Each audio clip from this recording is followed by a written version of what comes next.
The letter was waiting like a trap in my mailbox, plain white, official seal, nothing unusual, until I tore it open and felt my stomach drop. A $500 fine for breaking a noise rule that didn't even exist.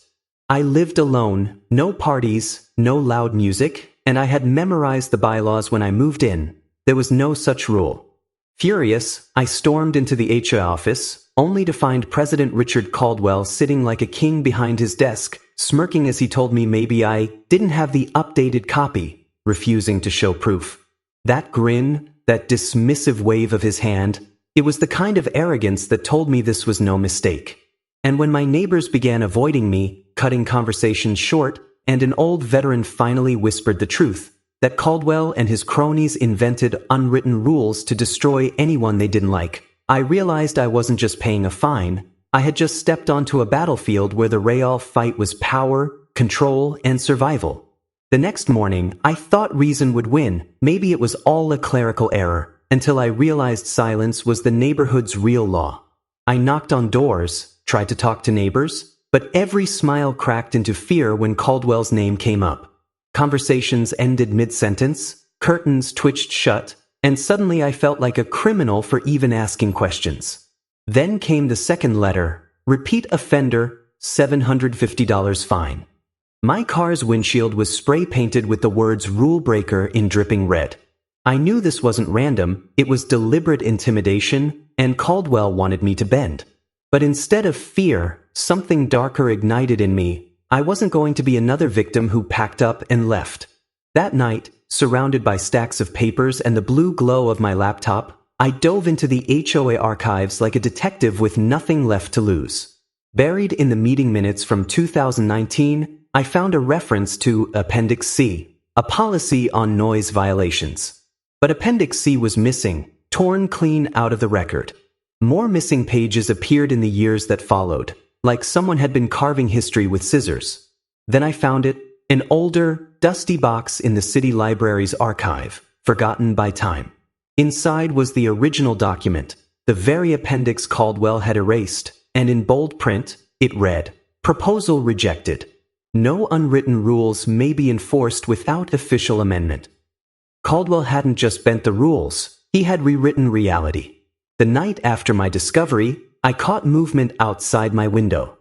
3 shadows circled my driveway, one holding a wrench, their whispers sharp in the silence. My phone camera caught their faces when they stepped into the streetlight, Caldwell and his 2 bored allies. The look on Caldwell's face when he noticed me recording wasn't anger, it was fear, because now I had proof.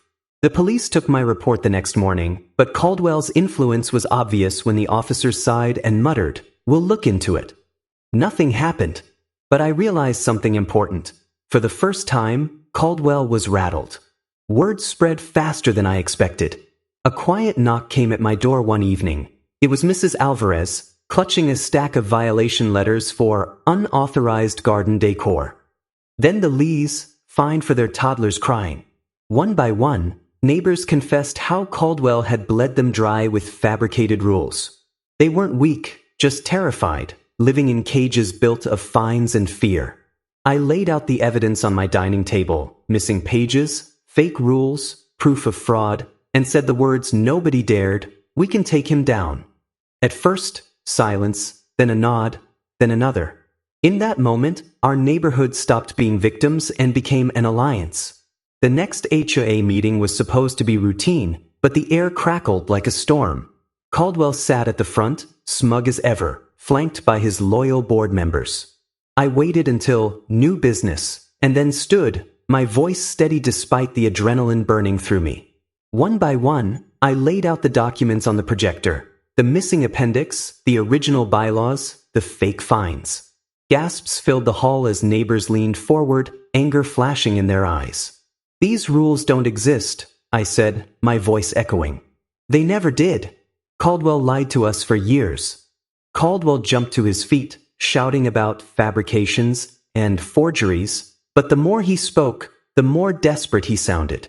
And then Reynolds, the old veteran, wheeled forward and growled, "I was there in 2019. I saw you erase the vote."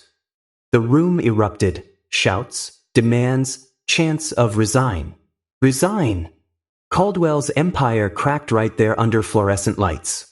Within days, Caldwell and his cronies were forced to resign.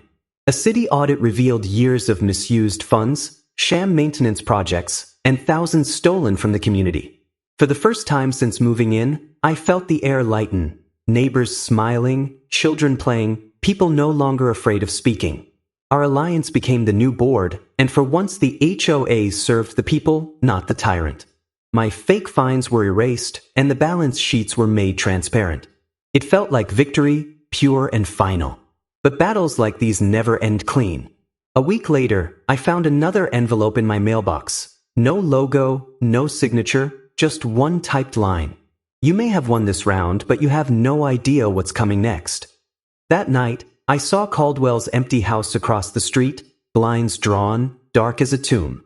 But as I turned away, a flicker of movement caught my eye. One upstairs curtain swayed, as if someone had just let go. He was gone, or maybe he was still watching. But what I didn't know was this battle wasn't over. It was only the beginning.